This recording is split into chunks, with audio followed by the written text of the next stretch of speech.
बाबा की 14/9 का महावाक्य है। ये संगम योग प्राप्ति का योग है।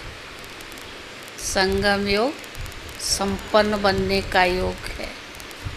संगम योग पर ही हम सर्व शक्तियों को प्राप्त कर लेते हैं और संगम योग पर ही बाबा हमें ज्ञान प्राप्त कराता है। विधि का विधान बना हुआ है। संगम युग पर बाबा की यानी परमात्मा की अनुभूति भी करते हैं। पर आज बाबा ने कहा जो बाबा श्रीमत दे रहा है, जो बाबा हमें श्रेष्ठ मत दे रहा है या डायरेक्शन दे रहा है, उस पर चल करके अपना श्रृंगार करो। श्रृंगार कौन सा? ज्ञान रत्नों का श्रृंगार करो, शक्तियों का श्रृंगार करो। पर बच्चे क्या करते हैं? श्रृंगार करते करते पर चिंतन में आकर अपनी किया हुआ श्रृंगार को बिगाड़ देते हैं। तो बाबा ने कहा जो देवी गुण की धारणा बाबा हमें कराना चाहते हैं, देवता बनना है ना, तो बाबा ने कहा वो श्रृंगार क्यों बिगड़ जाता है? क्योंकि हम इधर उधर की बातें देखते पर चिंतन करते हैं। तो बाबा ने कहा इसमें टाइम वेस्ट नहीं करो। आधा कल्प तो वेस्ट किया ना। दूसरा, जैसे बाबा ने कहा प्रश्न में कि बाबा तो है ही जादूगर, पर तुम बच्चे भी जादूगर कैसे? बाबा तो है ही जादूगर, पर हम कैसे जादूगर? बाबा ने कहा कि बाबा, हम लोग कहते हैं कि भगवान जादूगर है और दुनिया कहती है ब्रह्मा कुमारियाँ भी जादू करती है। तो बाबा ने कहा तुम बच्चे बैठे बैठे गुप्त रीति से लक्ष्मी नारायण जैसा बन जाते हो। बनाने वाला तो बाबा है और तुम औरों को भी बनाने के लिए ज्ञान सुनाते हो। तो बाबा ने कहा तुम बाप से भी कम नहीं हो, तुम भी बहुत बड़े जादूगर हो। आज बाबा की मुरली बहुत धारणा युक्त है।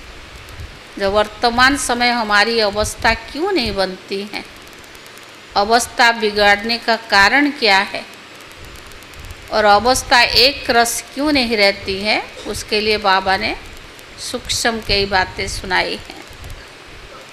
सारे मीठे बच्चे बाप की श्रीमत पर चलकर अपना श्रृंगार करो। मीठे बच्चे बाप की श्रीमत पर चलकर अपना श्रृंगार करो। पर चिंतन से अपना श्रृंगार मत बिगाड़ो। पर चिंतन से अपना श्रृंगार मत बिगाड़ो। टाइम वेस्ट ना करो।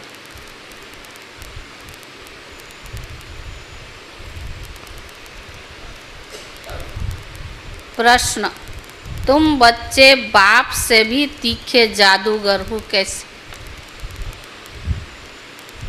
तुम बच्चे बाप से भी तीखे जादूगर हो कैसे? है? उत्तर, यहाँ बैठे बैठे तुम इन लक्ष्मी नारायण जैसा अपना श्रृंगार कर रहे हो। यहाँ बैठे बैठे लक्ष्मी नारायण जैसा अपना श्रृंगार कर रहे हो। यहाँ बैठे अपने आप को चेंज कर रहे हो।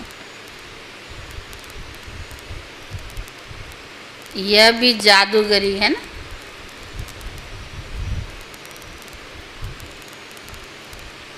सिर्फ अलप को याद करने से तुम्हारा श्रृंगार हो जाता है। सिर्फ अलब को याद करने से तुम्हारा श्रृंगार हो जाता है। कोई हाथ पांव चलाने की भी बात नहीं,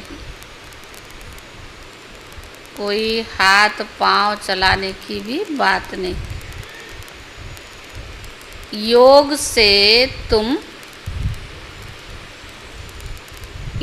से तुम साफ, स्वच्छ और शुभनिक बन जाते हो।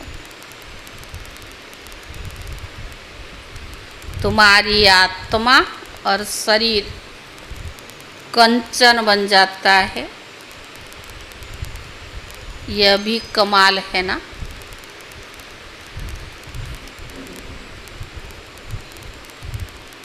ओम शांति।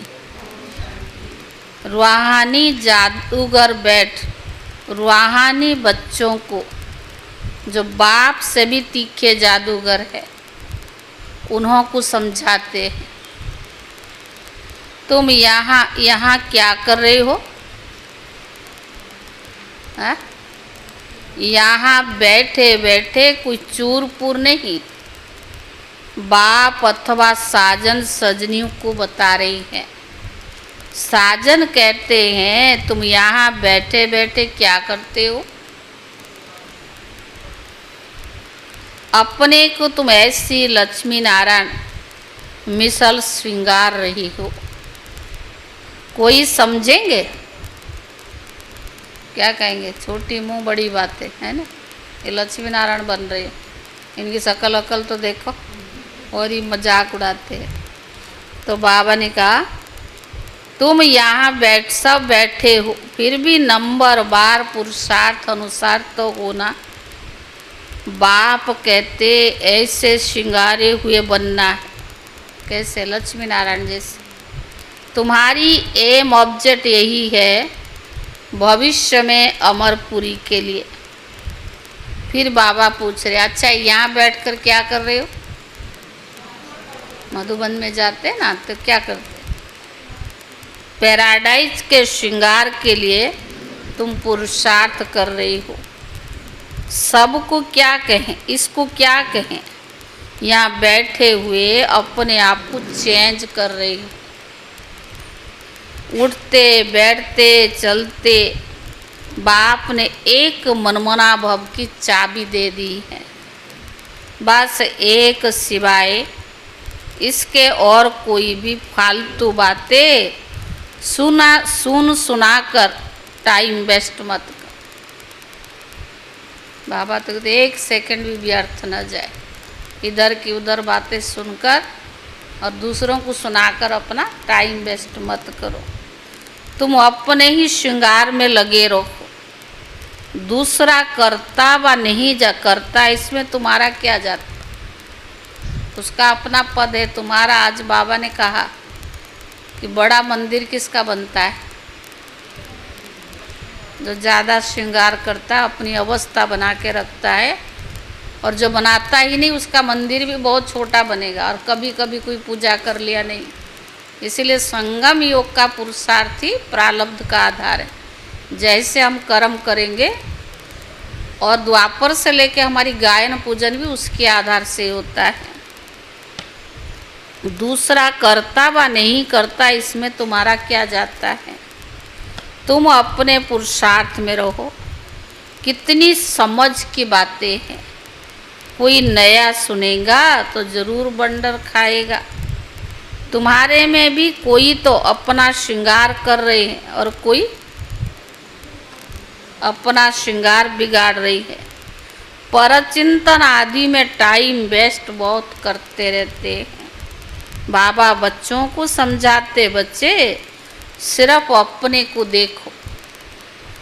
और होता क्या है? दूर की नज़र तेज, नज़दीक का नज़र कमज़ोर है। कि हम क्या कर रहे हैं। बहुत छोटी युक्ति बताई, बस एक ही अक्षर है मनमना भव। तुम यहाँ बैठे हो, परंतु बुद्धि में है कि सारी सृष्टि चक्कर कैसे फिरता है। अभी फिर से हम विश्व का श्रृंगार कर रहे हैं। तुम कितने पदमा पदम भाग्यशाली हो। यहाँ बैठे बैठे तुम कितनी कार्य करते हो। कोई हाथ पांव चलाने की बात नहीं है, सिर्फ विचार की बात है। तुम कहेंगे हम यहाँ बैठे बैठे ऊंच ते ऊंच विश्व का श्रृंगार कर रहे हैं। मनमना भव का मंत्र कितना ऊंचा है।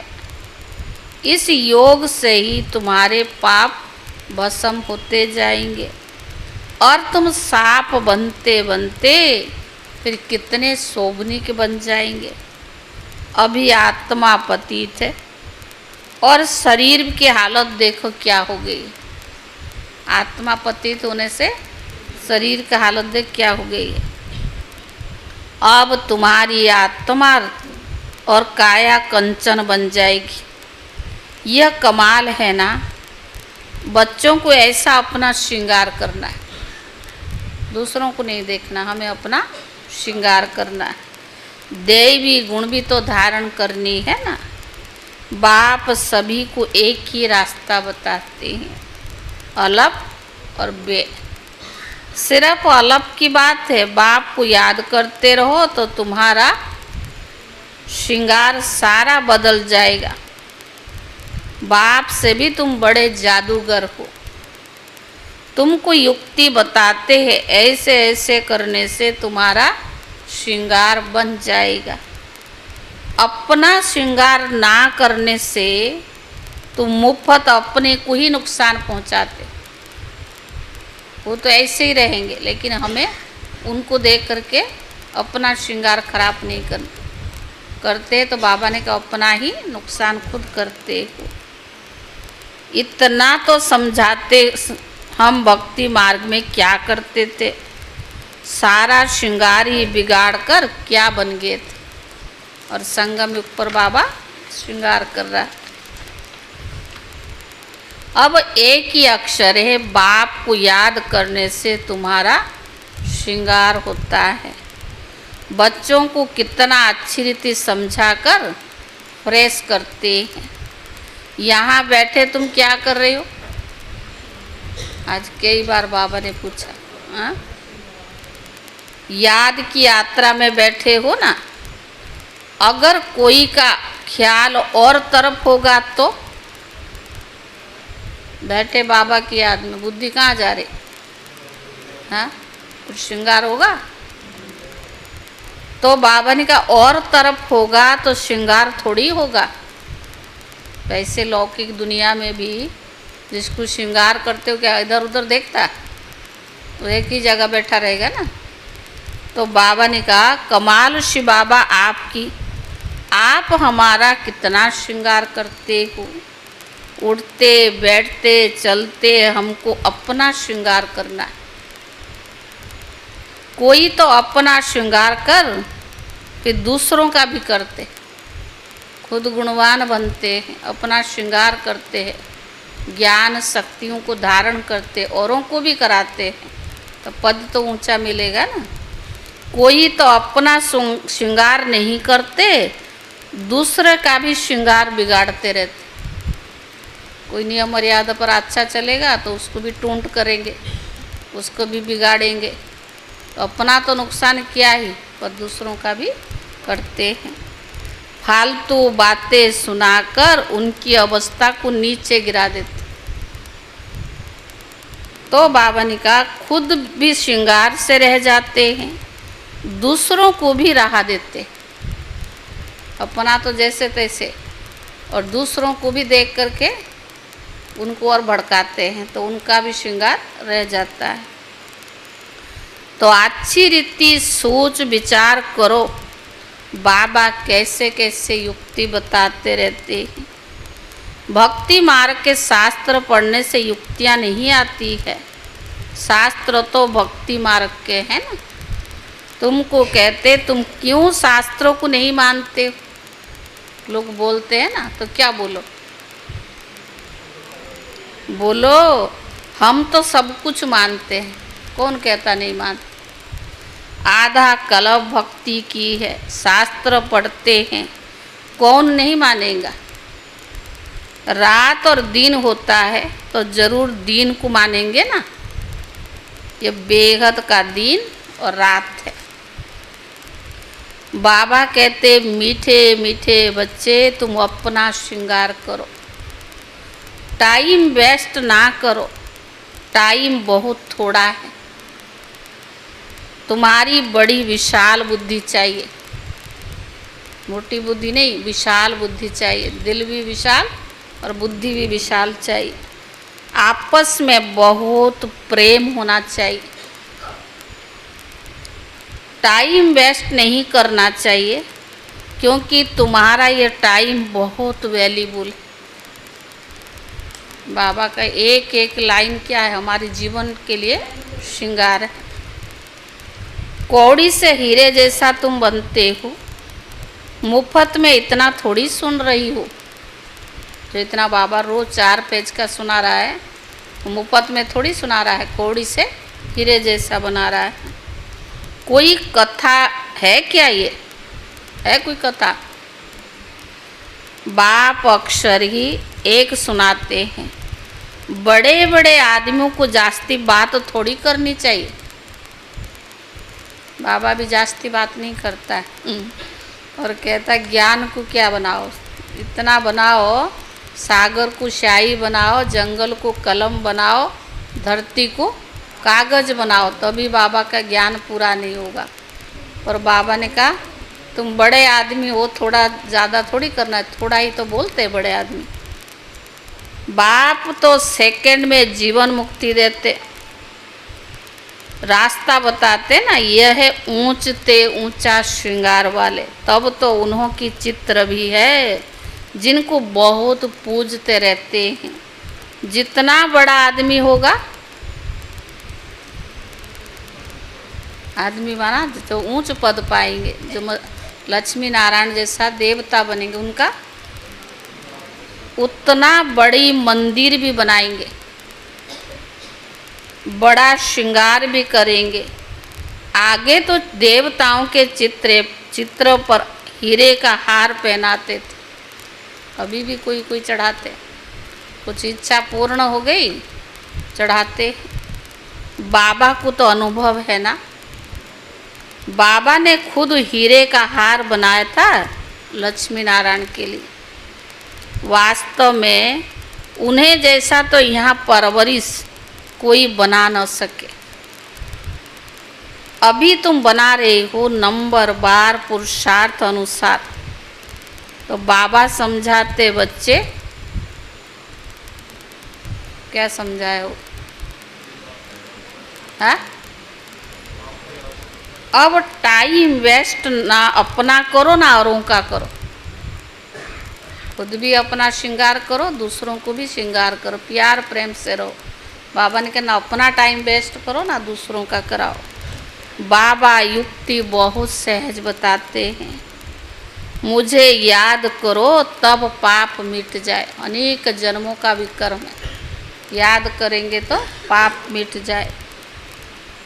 याद के बिगर इतना श्रृंगार हो न सके।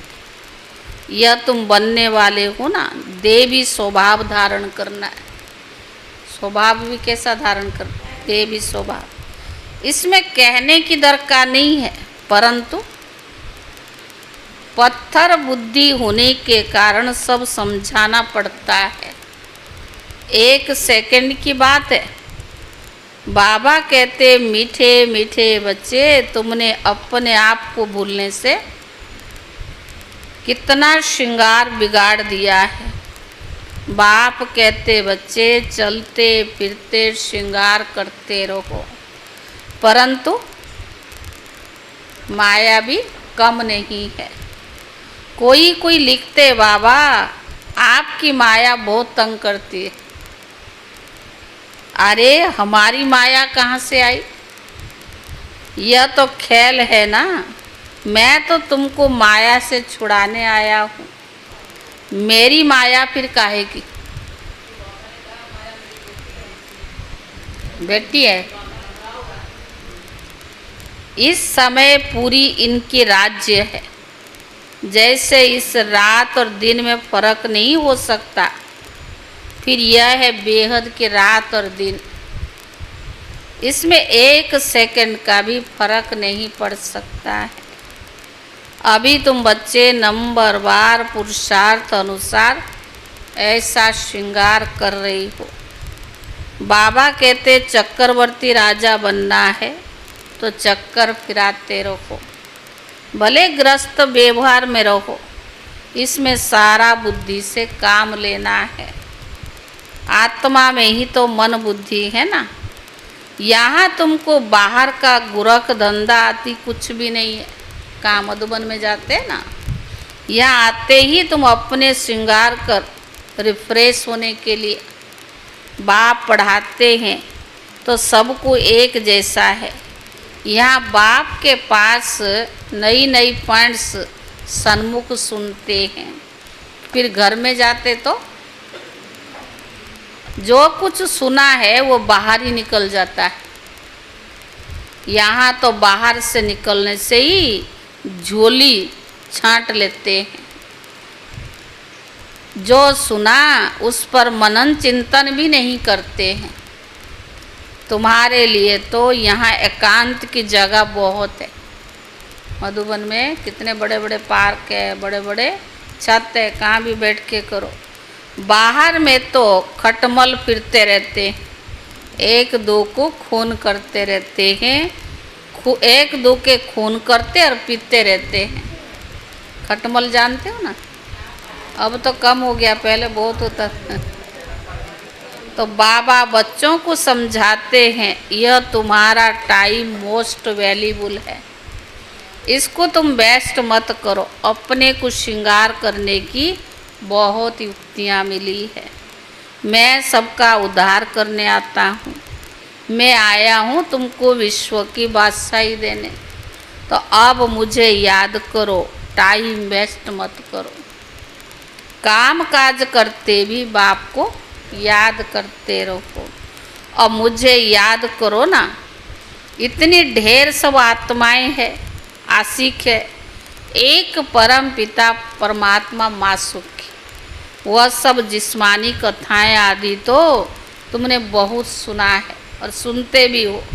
अब बाप कहते यह सब भूलो, मुझ बाप को याद करो। भक्ति मार्ग में तुमने मुझे याद किया और वायदा किया। क्या वायदा? कि हम आपके ही बनेंगे। ढेर के ढेर आशिकों का एक ही मासूक है ना। भक्ति मार्ग में कहते थे ब्रह्म में लीन होंगे। यह सब है फालतू बातें। एक भी मनुष्य मोक्ष को नहीं पा सकता। यह तो अनादि ड्रामा है। इतने सब एक्टर्स है, इसमें जरा भी फर्क नहीं हो सकता। बाबा कहते सिर्फ एक अलग को याद करो तो तुम्हारा श्रृंगार हो ही जाएगा। अभी तुम यह बन रहे हो। स्मृति में आता है अनेक बार हमने ये श्रृंगार किया है। कल्प कल्प बाबा आप आएंगे, हम आपसे ही तो सुनेंगे। कितनी गुह्य गुह्य पॉइंट्स है। बाबा ने बहुत युक्ति अच्छी बताई है। बारी जाऊं जो ऐसे बाप पर प्यार कर, ऐसे बाप पर। आशिक मासूक भी सब एक जैसे नहीं होते हैं। यह तो सभी आत्माओं का एक ही मासूक है। जिस्मानी कोई बात नहीं, परंतु तुम्हें संगम युग पर बाबा से यह युक्ति मिलती है। कहाँ भी जाओ, खाओ पियो, घूमो फिरो, नौकरी करो, पर अपना श्रृंगार करते रहो। आत्माएं सब एक मासिक की आशिक है, मासूक की आशिक है। बस उनको ही याद करते रहो। कोई कोई बच्चे कहते हैं हम तो बाप को 24 घंटा याद करते रहते,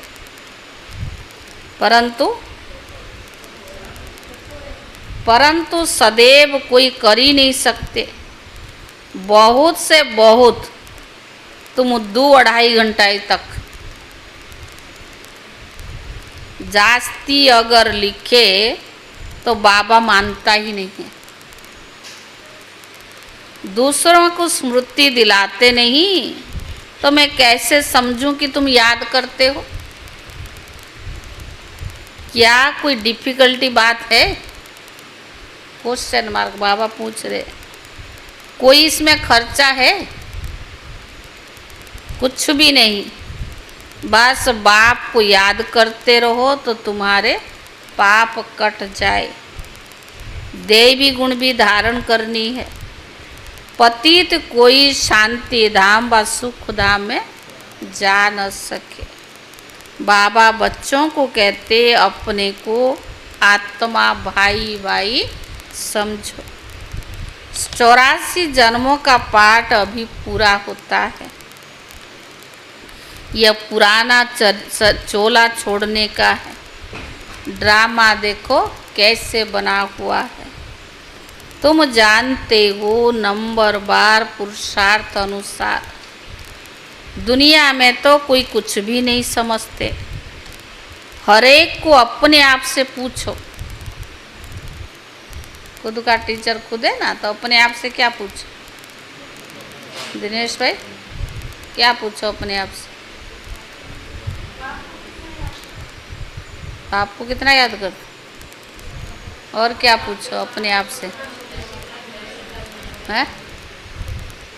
सुनीता बे क्या पूछो अपने आप से?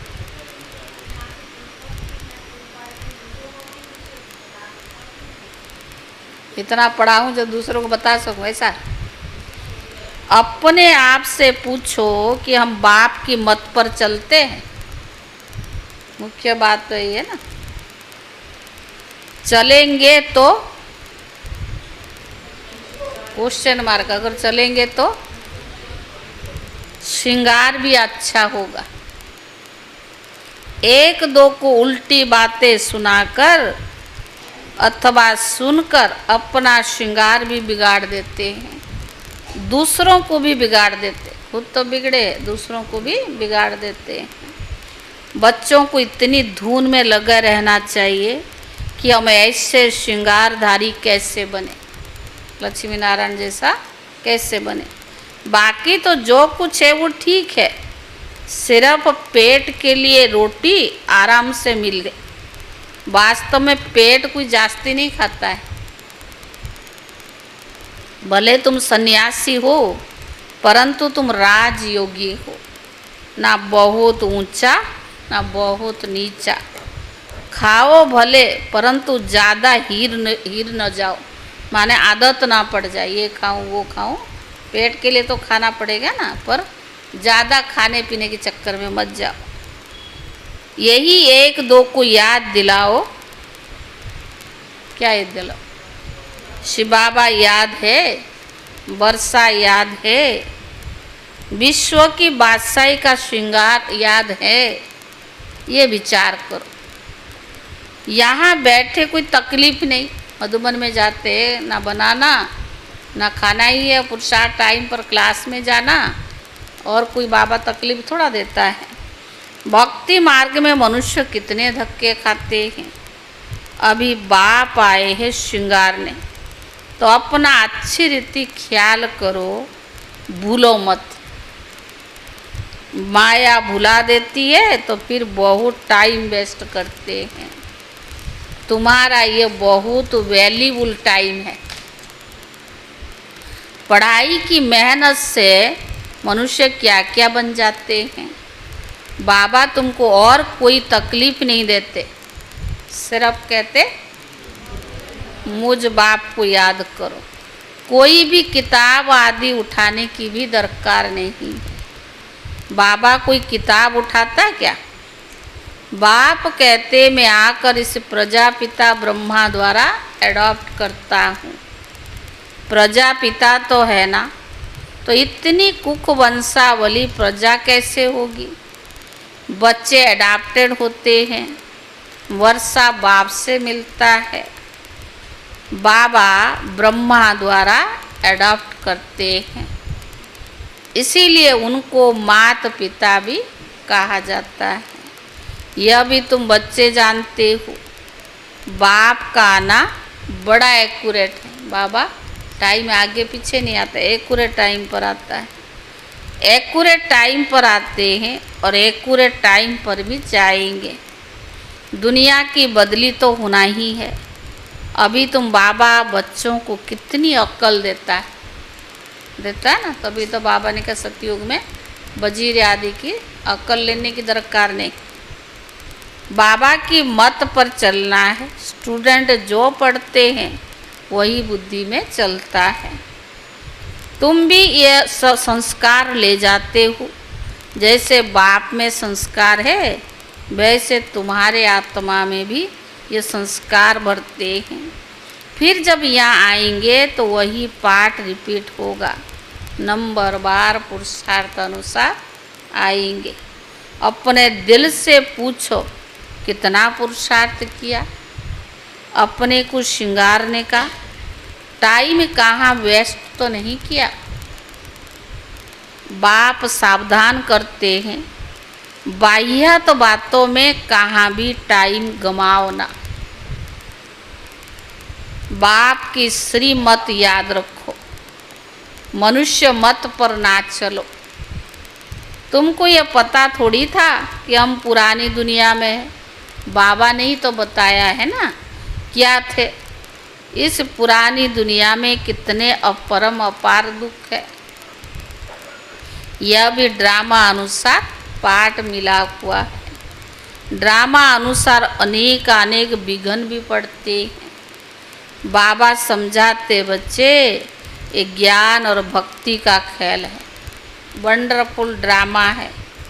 इतनी छोटी सी आत्मा में सारा अविनाशी पाठ भरा हुआ है जो बजाती ही रहती है। छोटी सी आत्मा में कितना पाठ भरा जो बजाती रहती है।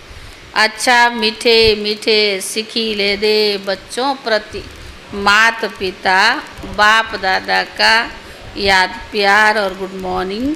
रूहानी बाप की रूहानी बच्चों को नमस्ते और रूहानी बच्चों के तरफ से रूहानी बाप दादा को याद प्यार और नमस्ते नमस्ते। धारणा के लिए मुख्य सार पहला है दूसरी सब बातों को छोड़ो। इस धुन में रहना है कि हम लक्ष्मी नारायण जैसा श्रृंगारधारी कैसे बने। दूसरी सब बातों को छोड़ो, इस धुन में रहना है कि हम लक्ष्मी नारायण जैसा श्रृंगारधारी कैसे बने। दूसरा, इसमें भी बाबा ने कहा आज चेक करना सारा दिन, 4 बातें बताइए। दूसरी पॉइंट में अपने आप से पूछना है। पहला है हम श्रीमत पर चलकर मनमना भव की चाबी से अपना श्रृंगार ठीक कर रहे हैं, क्वेश्चन मार्क। दूसरा जो धारणा के पॉइंट में 4 बात बाबा ने दी, हम श्रीमत पर चलकर मनमना भव की चाबी से अपना श्रृंगार ठीक कर रहे हैं। दूसरा, उल्टी सुल्टी बातें सुनकर बात सुनाकर श्रृंगार बिगाड़ते तो नहीं है। तीसरा, आपस में प्रेम से रहते हैं। अपने आप से पूछ, अपना वैल्यूबल टाइम कहीं पर वेस्ट तो नहीं करते हैं। तीसरा है या सारा दिन पूछना। बाबा ने कहा ना बच्चे चिंतन नहीं करते। जो सेकंड धारणा की पॉइंट है, इसमें 4 बात बाबा ने आज अपने आप से पूछने को बोला। आपस में प्रेम से रहते हैं, अपना वैल्यूबल टाइम कहीं पर वेस्ट तो नहीं करते। चौथा, देवी स्वभाव धारण किया है, जो देवताई संस्कार है जो हम देखते हैं, तो वो संस्कार हमने धारण किया है। ये 4 बातें। वरदान, व्यर्थ संकल्पों के कारण को जानकर उन्हें समाप्त करने वाले समाधान स्वरूप भव। व्यर्थ संकल्प के कारण को जानकर उन्हें समाप्त करने वाले समाधान स्वरूप भव।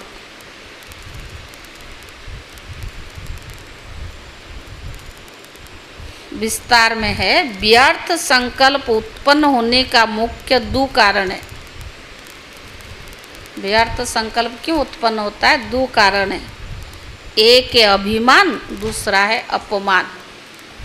अभिमान वाला व्यक्ति वो अपमान सहन नहीं कर सकता। जरा सा कुछ देखा उसकी मतलब की नहीं हुआ। अभिमान वाला स्वार्थ भरा होता है, इच्छाएं बहुत होती है। अभिमान वाला व्यक्ति दूसरों को नीचा, अपने को ऊंचा देखता है, तो उसका क्या होगा? वो अपमान नहीं सुन सकता। जरा हो भी ना हो, लेकिन वो सोचता मेरी अभिमान वाला व्यक्ति सोचेगा मेरी अपमान तो नहीं हो रहा, यानी उसको अपमान को सहन नहीं कर सकता। मेरे को काम क्यों, मेरे को कम क्यों, मेरा भी ये पद होना चाहिए। अभिमान वाला व्यक्ति ऐसे सोचता ना, अरे हम पुराने हैं, हम कम थोड़े, हमारे भी ये पद किसने दिया? पद तो अपने कर्मों के अनुसार, अपने व्यवहार के अनुसार, अपनी धारणाओं के अनुसार आपसे दूसरों से प्राप्त होगा, आपको इच्छा रखने से नहीं मिलेगा। तो बाबा ने कहा मेरे को कम क्यों, मेरा भी पद होना चाहिए, मेरे को भी आगे करना चाहिए। तो इसमें या तो अपना अपमान समझते हो या फिर अभिमान में आते हो।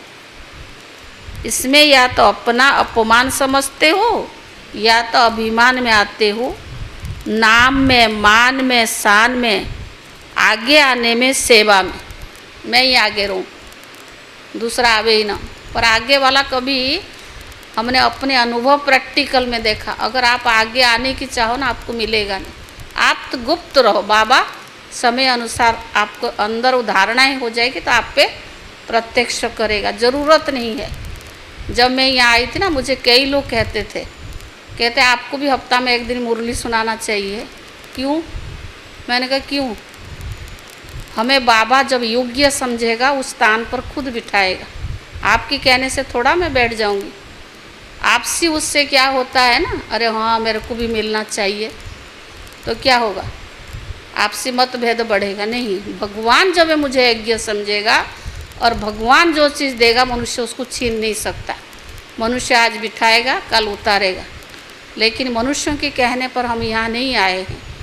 हम भगवान को देख करके आए हैं और भगवान मुझे योग्य समझेगा तो उसको कहने की आवश्यकता नहीं, और वो कोई छीन नहीं सकता है। प्रैक्टिकल अनुभव देखा है। बहुत लोग यहाँ मुझे भड़काते थे, मधुबन वाले भी, यहाँ रहने वाले भाई भी, जिज्ञासु भी, पर नहीं, हमारा भाई ने हमें इतना अच्छे से गाइड किया। नहीं, ये ईश्वरीय परिवार है। आपको जो सेवाएं मिलते हैं आंखें बंद करके करते रहो, भगवान आपको देगा, आपको कोई पीछे नहीं हटा सकता है। लेकिन जब आता है ना, हम पुराने हो गए, हमें आगे आना चाहिए, हमें आगे आगे रहना चाहिए, वो प्राप्त नहीं होता। तभी उनकी इच्छाएं पूरा नहीं होती है ना, वो परेशान रहते हैं। तो बाबा ने कहा मान में, शान में, आगे आने में, सेवा में अभिमान या अपमान महसूस करना, यह भी व्यर्थ संकल्पों का कारण है। इस कारण को जानकर निवारण करना ही समाधान स्वरूप बनना है। स्लोगन, साइलेंस की शक्ति द्वारा स्वीट होम की यात्रा करना बहुत सहज है। साइलेंस की शक्ति द्वारा स्वीट होम की यात्रा करना बहुत सहज है।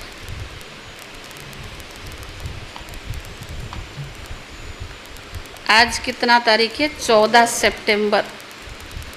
वर्तमान विश्व में चारों ओर इच्छाएं बढ़ रही है। इच्छाओं का बस आत्माएं परेशान है। इसीलिए आप बच्चे अपने बेहद की वैराग वृत्ति द्वारा उन आत्माओं में वैराग वृत्ति फैलाओ। आपके वैराग वृत्ति के वायुमंडल के बिना आत्माएं सुखी शांत बन नहीं सकती, परेशान से छूट नहीं सकती।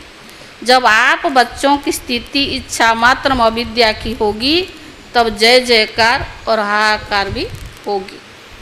जब हमारी स्थिति क्या होगी? इच्छा मात्र अविद्या।